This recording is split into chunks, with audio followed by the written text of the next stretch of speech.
Hello my beautiful friends and welcome back to our channel. If you are new here, welcome. My name is Beck.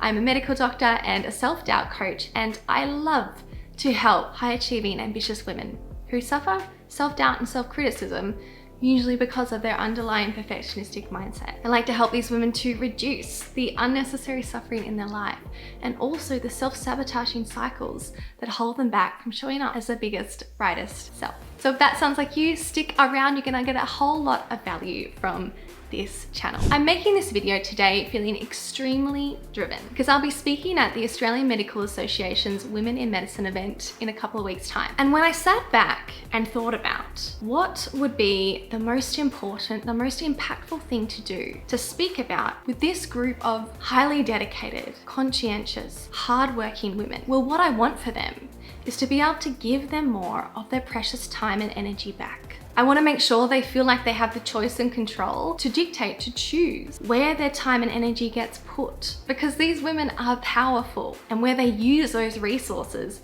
makes a big difference in the world. And instantly I thought about why so many women, why so many people who identify as women don't have that sense of control or abundance in their time and energy. And that is in great part because of this great burden, this lie of our shoulds. So this is not just a video for women in medicine. This is a video for women everywhere, people who identify as women everywhere, because so many of us are extremely plagued by shoulds. Shoulds are something that steal our energy and our motivation. They throw us off course, off track for our true north, for our actual mission in life. And they trick the most brilliant, impressive, intelligent people. Time and time again, I've seen it under the guise of doing the right thing. So we need to talk about this. This is going to be the start of a whole video series on shoulds, because I want to help you deconstruct these shoulds in your life so you can get back that choice and control that I'm talking about.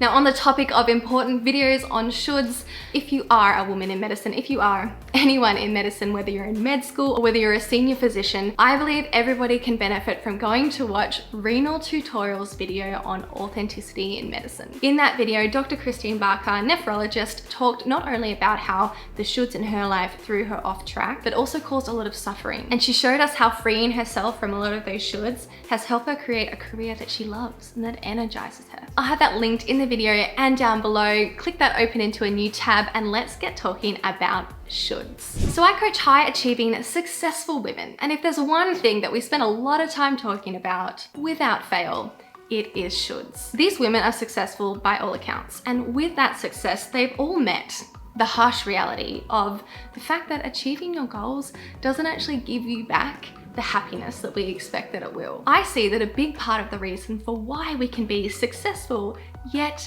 suffering is because of our shoulds. Shoulds are the secret author of so many of our decisions. Decisions that we think we made out of our own autonomy, but they're decisions that were made based on these shoulds, which were based on unexamined beliefs. When we have these unexamined beliefs that become shoulds, they sound true, and so they start to dictate many of the decisions in our lives, not only on a day-to-day small decision basis, but also in the big picture basis. We tend to do what we think we should do, but we don't take that critical step of looking at why we think we should do it. What is the belief behind that should? Why do brilliant, intelligent people listen to shoulds? Why do brilliant people fall for the trap of shoulds over and over again? I've got a couple of reasons for you. Number one, the shoulds sound true. Shoulds are actually listed in some texts as one of our cognitive distortions. When we hear that sentence in our mind, it is convincing.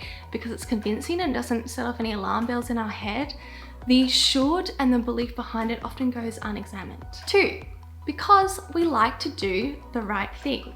Right? The should in our head is often presented as the right thing. It's usually got some moral or necessary tone to it. And when presented that way, like it's the right thing to do, it's hard for a lot of us to think that we're not doing the right thing. Reason number three, because we don't have a compelling counter argument. So we've got this should in our mind, we've got this sentence that sounds true and it sounds like the right thing. That's already quite a strong case for the should.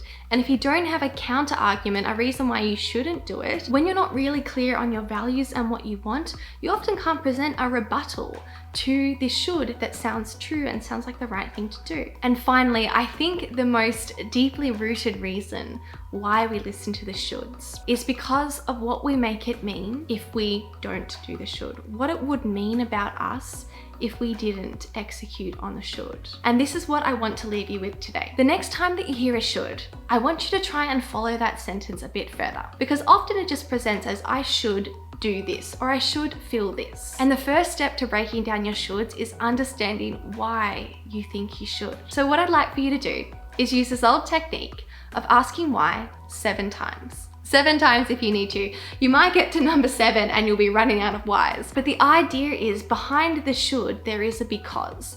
And in that because is some kind of belief system about why doing that thing is important and what it means about you if you don't do that thing, more importantly. And if not doing the should ends up meaning something terrible about you, you're always going to do the should. You are going to be a slave to that should forever, because you cannot have it mean something terrible and bad about you as a person. So my beautiful friends, coming up to Christmas time, I think this is going to be a really important topic where we want to be everything to everyone, or we should be everything to everyone. I hope you follow along this series and take some time to look into your own shoulds. If you get lost at all, or if you already know you want to go deeper, you already know that this is really important work, that if you removed this should problem, that your life would be so much more bigger and brilliant, then come along coaching with me. I do one-on-one consults, totally free, totally no obligation. You can just come along and see if coaching is a fit for you. Thank you so much for joining me today, my beautiful friends. I love you so much, and see you in my next one.